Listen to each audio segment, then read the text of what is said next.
Di kota Depok, Jawa Barat, itu ada jalan namanya Jalan Siliwangi. Jadi Jalan Siliwangi itu dekat Jalan Raya Margonda lah, di daerah Depok dekat ke arah Citayam lah. Nah di Jalan Siliwangi itu ada sebuah rumah makan. Dulunya sebelum jadi rumah makan, tempat itu tuh sebuah rumah yang menyimpan cerita yang cukup gelap. Yang akan gue ceritain sekarang ini.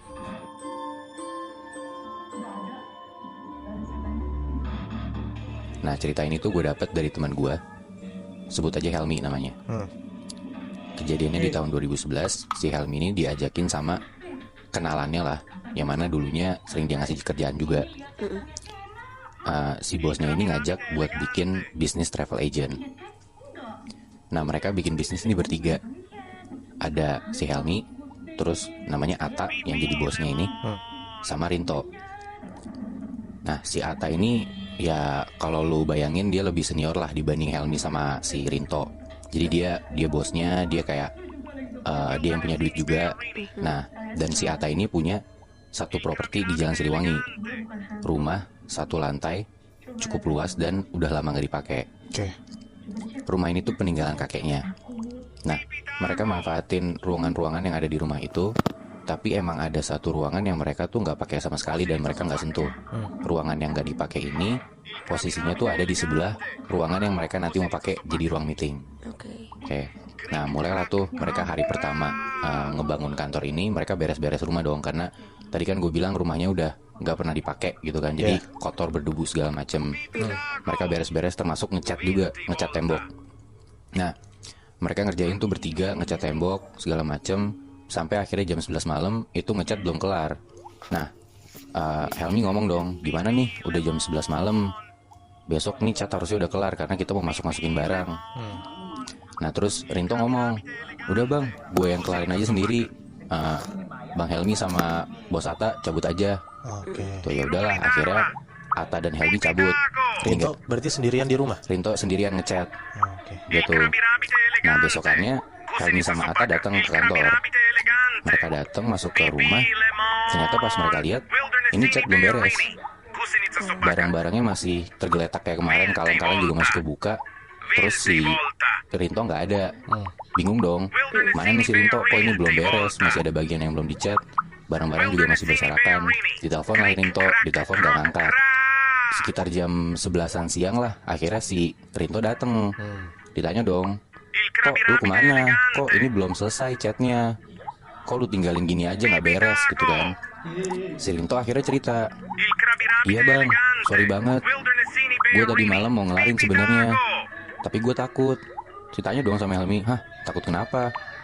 Nah di situ Rinto cerita, jadi di tengah-tengah dia lagi ngecat tuh, sekitar jam 12-an malam, di tengah malam itu dia lagi sendiri, tiba-tiba dia dengar ada kayak suara hentakan kaki gitu loh, kayak duk duk duk. Nah padahal kan di situ dia posisinya sendiri kan, tengah malam gitu kan. Ya udah akhirnya dia mikir, oh mungkin gue salah dengar kali.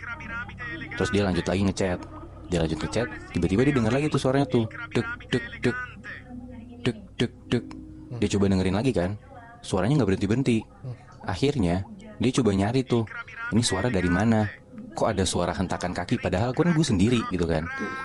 Dia coba cari sumber suaranya, semakin dia ikutin, ternyata dia sampai tuh, oh suaranya muncul dari ruangan yang nggak dipakai, yang nggak disentuh sama sekali. Di situ ruangannya tuh masih ketutup. Dia coba dengerin lagi, masih ada suaranya, duk duk duk. Duk duk duk. Dia tahu tuh suaranya emang pasti ada di dalam ruangan itu. Cuman siapa nggak tahu kan. Akhirnya dia ngeberaniin diri buat ngebuka pintu itu. Dia buka pelan-pelan pintunya. Terus lu tahu apa yang dia lihat? Apa? Dia lihat di ruangan itu ada pocong loncat-loncat. Dari situ si Rinto langsung cabut, dia lari.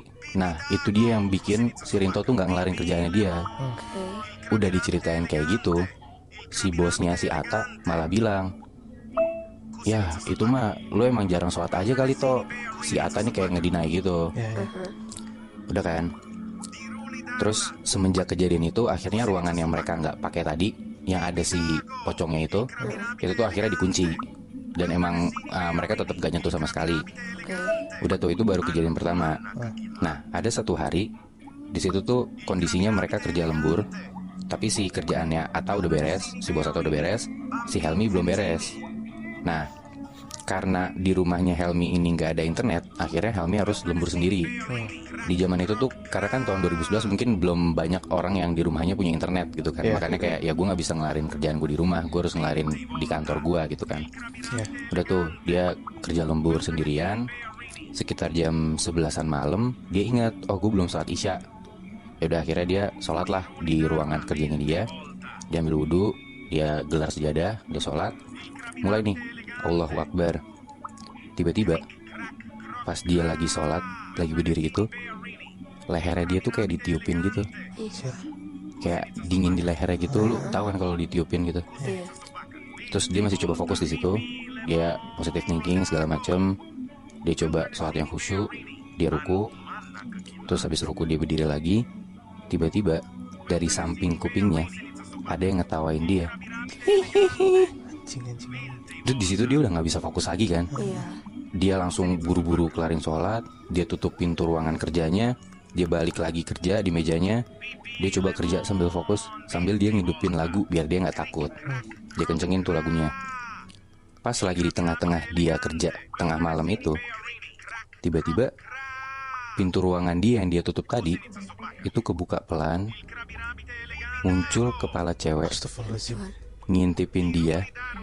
Mukanya pucet. Lama-lama kepalanya makin muncul. Lehernya panjang, rambutnya panjang jatuh ke bawah, ngetawain dia kenceng. Hihihihi. Di situ Helmi langsung teriak, dia zikir, dia astagfirullahaladzim, dia zikir sambil merem, dia gemeteran banget, dia panik banget. Sampai gak lama dia coba belekin matanya, dia coba buka mata, tiba-tiba hilang tuh pala. Dari situ dia punya kesempatan, udah gue harus balik, gue cabut. Akhirnya dia beres-beresin data-datanya dia, bodo amat, dia gak peduli sama kerjaannya, dia cabut lah pulang. Besokannya pas mereka udah pada kumpul di kantor, akhirnya Helmi ngasih tau lah, dikonfront ke Atta. Ini sebenarnya rumah ini tuh ada apa sih bos gitu kan. Karena kayak ya ini kan rumahnya Atta kan. Terus sebelumnya udah ada kejadian Rinto liat pocong. Terus kemarin malamnya dia ngeliat ya dia ditampakin sama cewek gitu. Bingung dong Helmi kenapa. Nah si Atta ngomong, gak ada kok, gue gak lihat apa-apa. Dan emang gak ada apa-apa. Ini cuma rumah kosong yang udah lama gak ditempatin aja. Makanya gue jadiin ini kantor. Karena kayak ya dia ngerasa ini properti yang sayang untuk gak dipakai gitu loh. Abis itu Atta ngomong, ah lu semua halu kali, gak ada yang kayak gitu-gituan. Nah di situ Helmi udah mulai kesel. Dia bilang, ya udah kalau lu gak percaya gini aja deh, malam ini kita lembur, jangan ada yang pulang ya. Setujulah tuh mereka bertiga. Akhirnya malam itu lembur. Nah mereka lembur kerja di ruangan meeting yang samping ruangan kosong tadi. Itu tuh sekitar jam 11-an malam. Mereka lagi asik kerja gitu kan. Tiba-tiba dalam keheningan itu mereka dengar kayak ada suara bola jatuh terus ngeglinding dari ruangan sebelah ke arah ruangan mereka. Jadi kayak tik tik tik tik tik tik tik tik tik tik. Ya mereka semua langsung refleks ngelihat ke arah pintu ruangan mereka yang kebuka. Kayak lu udah tahu nih bolanya dari mana, terus lu nungguin bola itu lewat di depan lo. Tiba-tiba pas mereka semua bertiga udah ngelihat ke arah pintu dan bolanya makin dekat, ternyata lu tahu apa yang mereka lihat? Apa? Ternyata yang ngegelinding itu bukan bola. Terus? Tapi yang ngegelinding tuh kepala orang, rambutnya berantakan, matanya melotot, mulutnya mangap, ngegelinding lewatin ruangan mereka. Tiga-tiganya ngeliat deh. Tiga-tiganya ngelihat. Wah di situ mereka langsung lari selari-larinya. Mereka ngibrit keluar rumah. Sampai di depan rumah tuh mereka tutup pintunya. Mereka udah ngos-ngosan. Di situ Helmi marah tuh. Udah lihat kan lu bos? Dia ngomong ke Atta. Udah lihat kan lu bos? Ini sebenarnya rumah apa sih? Akhirnya di situ Atta ngaku. Kan awalnya gue ceritain kan tadi, ini tuh rumah peninggalan kakeknya. Nah yang Atta nggak ceritain adalah kalau dulu kakeknya itu ngelakuin praktek pesugihan. Dan kakeknya itu praktek pesugihannya di dalam ruangan yang gak disentuh tadi. Si kakek ini ngelakuin pesugihan dan dia kerjasama sama iblis. Nah rumah itu gak ditempatin lagi karena kakeknya tuh meninggal di ruangan itu. Dan meninggalnya tuh gak wajar gara-gara si kakek ini dijadiin tumbal sama iblis-iblis dan setan-setan peliharaannya. Karena kayak si kakek ini udah tua dan kakek ini tuh nggak kuat lagi buat dalam tanda kutip ngasih makan dan ngurusin dan kayak melihara